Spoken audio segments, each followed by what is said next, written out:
Chapter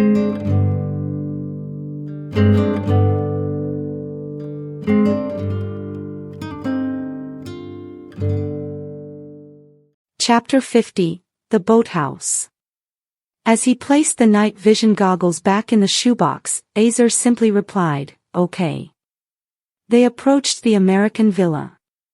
Worried about the water seeping into the motor compartment, Azer remarked, "We need to guide the motorcycle to shore somewhere.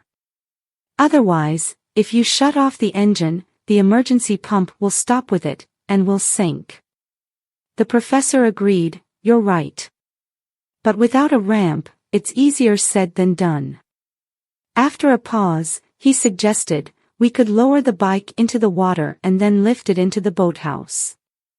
Azer responded, "Considering how heavy it is, we could certainly put it in the water without much trouble. However, I'm uncertain about getting it out again." As he securely zipped up his jacket, Azer explained, "All you have to do is reverse the boat, getting as close as possible to the boathouse.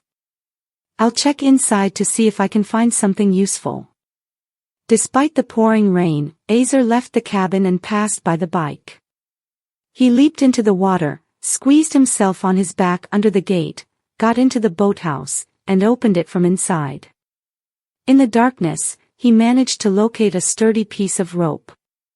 He wrapped it around one of the wooden posts which was part of the rear wall.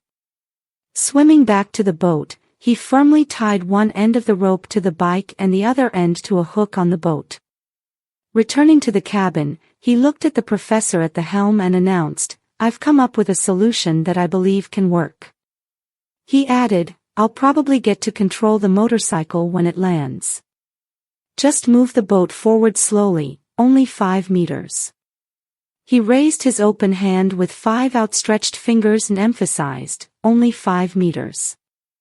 "Okay, 5 meters," shouted the professor.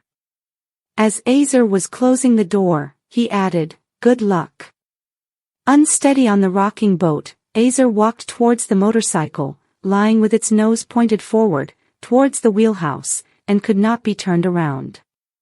Through the rear window, the professor exchanged a glance with him, already sitting on the motorcycle, with gears in neutral, raised his thumb, and slowly moved forward. Pulling the rope, he pulled the heavy motorcycle, and Azer on it, backward in the opposite direction. They fell into the water like a piece of rock. The boat continued forward, pulling the motorcycle out of the water and into the boathouse. Azer was worried that the professor would stop after 5 meters, as they had agreed. But he didn't do it. Sitting on the motorcycle, Azer turned and looked nervously at the boathouse wall behind him. He realized that the boat's powerful engine would pull the bike into the post, crush it, and pull the bike back into the water. He jumped off, freed the bike from the rope, and put it in gear to prevent it from rolling back into the water. To be safe, he grabbed one of the bricks lying in a corner and squeezed it behind the rear wheel. Satisfied with his own efforts, he stood and watched the water trickle down through holes in the sidecar. At that moment, he noticed that the boat was drifting away, dragging the rope with it. He had no choice but to throw himself into the water and grab the rope. Despite the storm, he managed to swim along the rope and get on board the boat. He opened the wheelhouse door and stood, looking at the professor, who turned around in surprise, looked at the bike in the boathouse, and said, "Oh, it's not 5 meters yet, is it?" Without waiting for Azer's response, who had closed the door behind him, he gave a thumbs up and praised, "Impressive. Now we just need to find a good place to stop and enjoy a cup of coffee." Azer looked at the professor, not being able to figure out if his brain had stalled again, or if he hadn't been able to judge 5 meters distance on the wavy water. Either way, the professor was right, they both needed a hot cup of coffee. Settling on the bench, Azer placed the heating coil into the metal mug and filled it with water. He grabbed the handle of the mug with the corner of his jacket, still getting an electric shock, as wet as the jacket was. Guiding the boat toward some trees near the American villa, the professor cut the engine and joined Azer on the bench, filling his mug with water. He wisely anticipated the coil's shock, wearing a glove before gripping the mug. The water in Azer's mug was already about to boil. Inserting the coil into the professor's mug, Azer poured instant coffee into his own.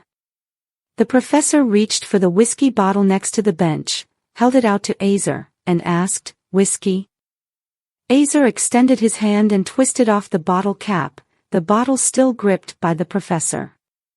As whiskey flowed into the mug, Azer quipped, talking about, "Coffee without whiskey is a poor mix. You could rephrase it as, coffee with whiskey is a delightful blend, coffee for our achievements, whiskey for what's ahead." The professor chuckled, remarking, "That's a clever twist. I might frame that saying and adorn my clinic wall with it."